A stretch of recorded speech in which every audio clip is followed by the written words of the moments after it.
Alden, it's your update. Yung sa post ng CDO na endorsement ni Alden. Ang gwapo pa nga ng endorser, Alden Richards yan. And CDO Homestyle Corn Beef. Yung masarap yan. Saka ito. And highlight sa concert ni Jonah kung saan special guest si Alden. Kahit na may sakit si Alden. And naipag-do-it pa rin siya kay Jonah. Yun o. Saka ito. And pagdating ni Alden dyan sa Hong Kong. Bilang US OWA Ambassador. Nabangan siya dyan ng mga Pinoy OFW. Naglabas sa elevator. Saka ito yung interview kay Alden. Daming tao dyan eh.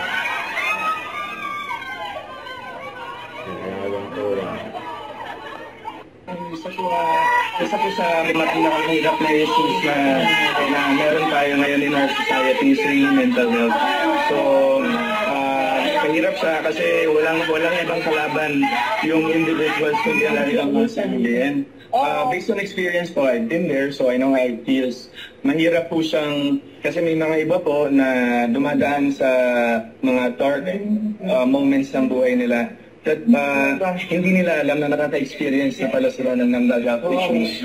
So, I think what can we really do right now in terms of this platform that we have, of course, Yudoa and the services and programs that it offers, is to really show that there's someone who cares. I think that's what really matters. So, may pakita natin sa mga kababayan natin, especially yung mga nasa ibang bansa, malayo at nagtatrabaho para sa kanilang mga mahal sa buhay, na meron silang kakampi. Dahil mahirap kasi na mag-isa, mahirap maramdamang mag-isa ka at mahirap na pinaparamdam sa iyo ng ibang tao na mag-isa ka lang.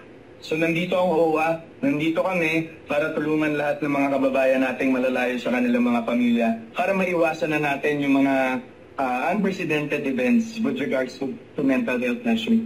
About kung sa simula mo ng hello, love, goodbye, mas lumalim ba ang pagkakilala mo sa mga OFW given na nasa OWA ang ambassador ka? Sobra po. Kasi parang sabi ko, hindi naman pwede na magtapos lang yung connection ko sa OFW sa pelikula. Sana magkaroon ako ng platform o magkaroon ako ng avenue to sustain that connection para makapag-give back sa kanila. And I think this is the right opportunity for that. Kaya sobrang grateful ako na nabigyan ko ng opportunity maging ambassador para sa mga kababayan nating OFW because it's the least we could do. And especially na nakakaikot po ako sa iba't ibang parte ng mundo at nagkakaroon ako ng chance makadaupang palad yung mga kababayan natin doon.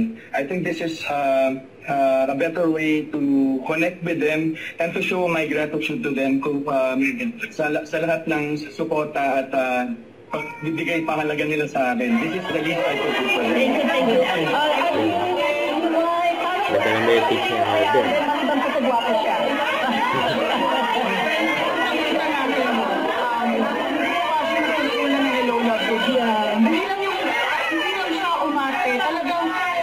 Nag-immerse siya sa buhay ng mga OFW at saka hindi alam ng mga tao, marami siyang kamag-anak ng OFW, alam niya yung mga pinagdadaanan, and alam mo, nag-uusap kami, tapos sabi niya, how can I lend my platform, yung boses ko, para lalong tulungan ang mga OFWs. And sa dami nangyayari ngayon, yung mental health, yung anxieties na nararamdaman ng ating mga OFWs. Ngayon, ang OWA may boses, at nagpapasalamat kami kay Mr. Alden Richards sa pagpapahiram niya ng kanyang boses plataforma para lalong bigyan ng highlight iba't ibang programa ng ating OWA para sa ating mga OFW. Maraming salamat. Thank you, Alden. Don't forget to subscribe, click the notification bell for more updates. This is Richard, the Action Vlog. Stay tuned for more videos. See ya.